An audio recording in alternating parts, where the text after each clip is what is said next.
आतंकवाद के खिलाफ भारत ने अब तक की सबसे बड़ी और निर्णायक जंग का ऐलान कर दिया है। गृह मंत्रालय ने देश की पहली फुल एंटी टेरर पॉलिसी जारी कर दी है और इसे नाम दिया गया है प्रहार। यह सिर्फ एक पॉलिसी नहीं बल्कि दुश्मनों के लिए एक सख्त वार्निंग भी है। इस बार भारत का फोकस सिर्फ सीमाओं पर होने वाली घुसपैठ तक सीमित नहीं है, बल्कि प्रहार के निशाने पर वो क्रिमिनल हैकर्स और साइबर अटैकर्स भी हैं जो डिजिटल स्पेस के जरिए देश की सुरक्षा को चुनौती दे रहे हैं। इस पॉलिसी में साफ कहा गया है कि आज भारत जमीन, पानी और आसमान तीनों मोर्चों पर आतंकी खतरों का सामना कर रहा है।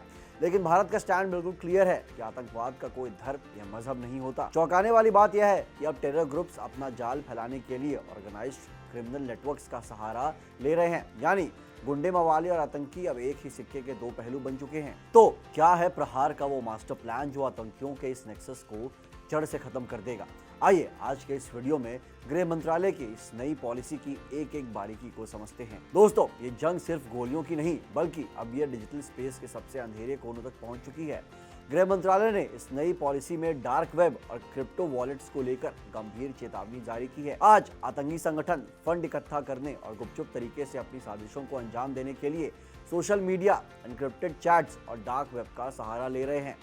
उनकी ये एनोनिमस एक्टिविटीज यानी गुमनाम रहकर वार करने की रणनीति सुरक्षा एजेंसियों के लिए एक बड़ा सिरदर्द बन गई है। लेकिन बात यही खत्म नहीं होती। गृह मंत्रालय ने इस डॉक्यूमेंट में एक ऐसे शब्द का इस्तेमाल किया है जिसने सबकी नींद उड़ा दी है, और वो है CBRNED, यानी आतंकी अब केमिकल, बायोलॉजिकल और यहाँ तक कि न्यूक्लियर और डिजिटल हथियारों तक पहुँचने की कोशिश कर रहे हैं। सोचिए, अगर ये घातक मटेरियल गलत हाथों में लग जाए तो क्या हो सकता है। सिर्फ इतना ही नहीं, आसमान में मंडराता हुआ ड्रोन और रोबोटिक्स का खतरा भी इस प्रहार पॉलिसी का अहम हिस्सा है। चाहे वो विदेशी ताकतें हों या नॉन स्टेट एक्टर्स, ड्रोन का इस्तेमाल अब जासूसी से बढ़कर जानलेवा हमलों के लिए किया जा रहा है। कुल मिलाकर प्रहार पॉलिसी ये साफ करती है कि भारत अब पुरानी सोच से नहीं बल्कि अत्याधुनिक टेक्नोलॉजी और हाईटेक डिफेंस के साथ आतंकवाद के इस नए और डिजिटल अवतार का सामना करने के लिए पूरी तरीके से तैयार है। लेकिन दोस्तों, इस पॉलिसी का एक और बड़ा और संवेदनशील हिस्सा है और वो है रेडिकलाइजेशन। गृह मंत्रालय ने साफ तौर पर आगाह किया है कि आतंकी संगठन आज भी भारतीय युवाओं को गुमराह कर अपनी ओर खींचने की लगातार कोशिश कर रहे हैं। लेकिन भारत की रणनीति अब बदल चुकी है। अब सिर्फ पुलिस एक्शन ही नहीं बल्कि एक ग्रेडेड रिस्पॉन्स तैयार किया गया है। इसका मतलब है कि जहां जरूरत है वहां सख्ती और जहां मुमकिन है वहां समाज और धर्म के मॉडरेट लीडर्स और NGOs की मदद ली जा रही है ताकि युवाओं को चरमपंथ के रास्ते में वापस ले जाया ना जा सके। जंग सिर्फ अंदरूनी नहीं है, ये ग्लोबल है। प्रहार पॉलिसी में अलकायदा और ISIS जैसे खूंखार ग्लोबल टेरर ग्रुप्स का नाम लेकर बताया गया है कि कैसे ये संगठन अपने स्लीपर सेल्स के जरिए भारत में हिंसा भड़काने की फिराक में रहते हैं।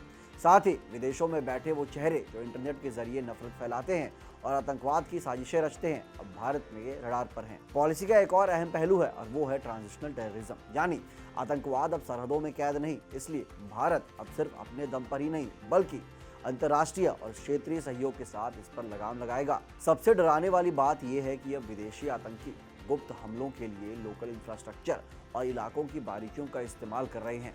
यानी दुश्मन अब बाहर बैठकर हमारे ही सिस्टम के छिंदरों को ढूंढने की कोशिश कर रहे हैं, जिसका जवाब देने के लिए अब भारत की प्रहार पॉलिसी पूरी तरीके से तैयार है। दोस्तों, साफ है कि प्रहार सिर्फ कागज पर लिखी कोई पॉलिसी नहीं बल्कि आतंकवाद के बदलते चेहरे को कुचलने का एक आधुनिक ब्लूप्रिंट है।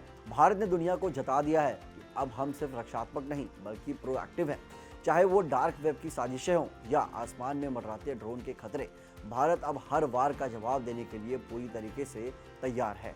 लेकिन याद रखिए, देश की सुरक्षा सिर्फ सरकार या एजेंसियों की जिम्मेदारी नहीं है। एक जागरूक नागरिक होने के तौर पर हमें भी डिजिटल स्पेस में सतर्क रहना होगा ताकि हमारे युवा किसी भी तरीके के रेडिकलाइजेशन या फेक प्रोपेगेंडा का शिकार ना बने। आपको क्या लगता है, क्या प्रहार पॉलिसी भारत के आतंकवाद का नामो निशान मिटाने में गेम चेंजर साबित होगी? अपनी राय हमें कमेंट सेक्शन में जरूर बताएं।